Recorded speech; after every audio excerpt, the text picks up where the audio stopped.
Hey guys, okay, I'm going to read our story for this week. It's called The Mermaid, and it's by Jan Brett, okay?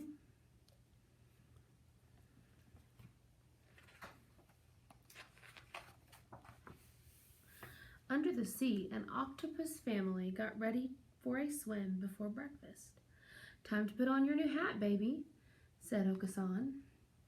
Baby did not like the floppy new hat, and the hat was not happy either.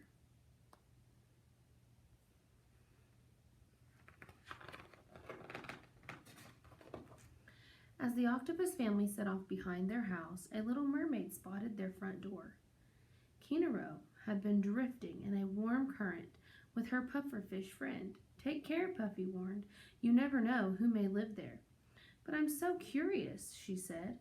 Kinaro sashayed toward the seashell house.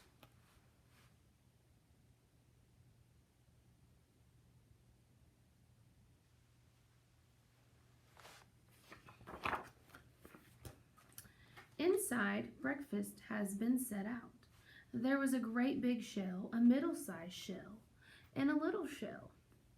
Kinaro took a bite from the great big shell. I'm going to turn this a little so y'all can see better. Kinaro took a bite from the great big shell. "Too crunchy," she said. The little mermaid tried the tender bites in the middle-sized shell. "Too slimy," she said.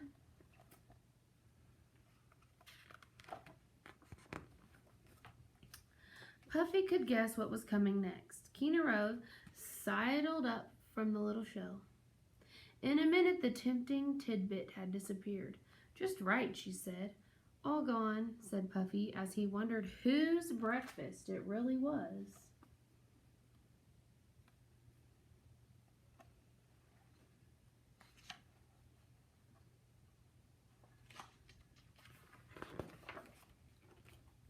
Kinaro floated around the seashell house and saw 3 chairs. There was a big chair, a middle-sized chair, and a little chair.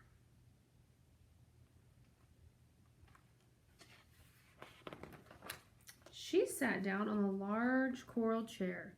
"Too many bumps," she said as she smoothed out her scales.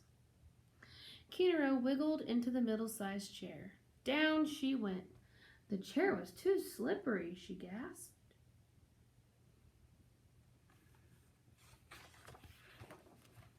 The little chair was the prettiest of all, and Kinaro sat on it. "Just right," she said, and she gave her fins a flippery flip. All that wiggling broke the chair into bits.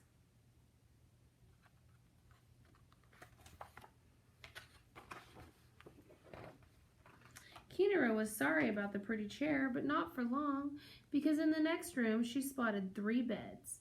She and Puffy had been swimming for hours and were ready for a nap. She swam over and settled in. "What a sweet dreams we'll have," she told her friend. But someone had been eating in that bed, and there were smashed shells and crab claws all around. "This bed is too messy," she sighed.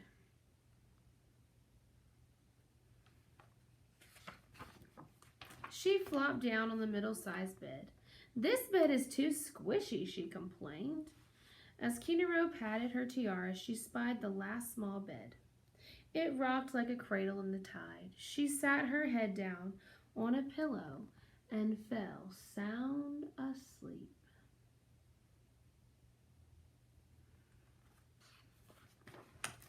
Soon the octopus family returned over the sandy shoals. Right away, Otasan saw his breakfast shell overturned. "Someone has been crunching on my crustaceans," he said, turning pink. Okasan huffed. "My breakfast has been splashed." She turned pinkish too. Baby looked around for her breakfast, but all she saw was the upside-down shell. "Someone has been eating my breakfast, and there is nothing left for me," she cried.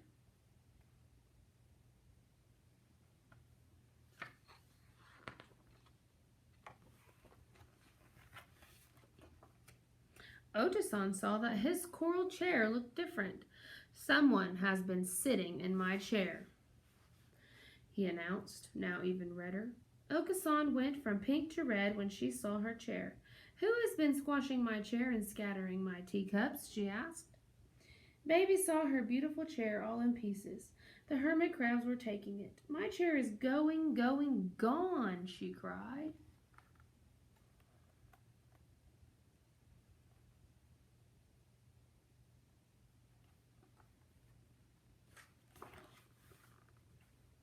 Sensing something else was amiss, Otasan squeezed into the bedroom. Someone has been sleeping in my bed. He blasted ocean water and kicked up the star-shaped sand. Puffy felt the ripples as Okasan jetted toward her bed. The soft seaweed she liked to drowse in was tangled and torn. Someone has been sleeping in my bed, she said.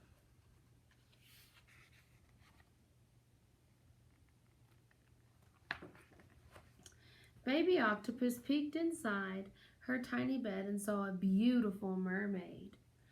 Someone has been sleeping in my bed, and here she is. The little mermaid opened her eyes. The adorable baby's eyes were soft and sweet. Her skin was shell pink, her graceful arms danced, but she was wearing the oddest hat the little mermaid had ever seen. Kinaro, who didn't like to see anyone unhappy, gasped, "That will not do." She thought about her tiara and had an idea.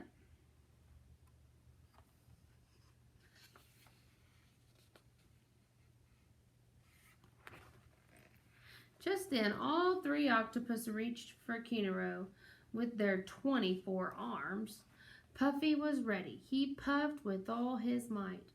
Puffa, puffa, pokety poke, stickety stick. His sharp prickles did not let the octopuses near the mermaid.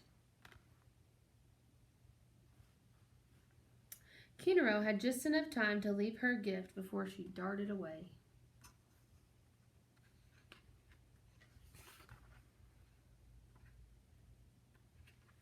This page doesn't want to turn.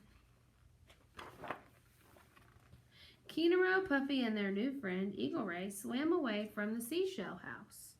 They couldn't stop smiling about Baby Octopus's crowning gift.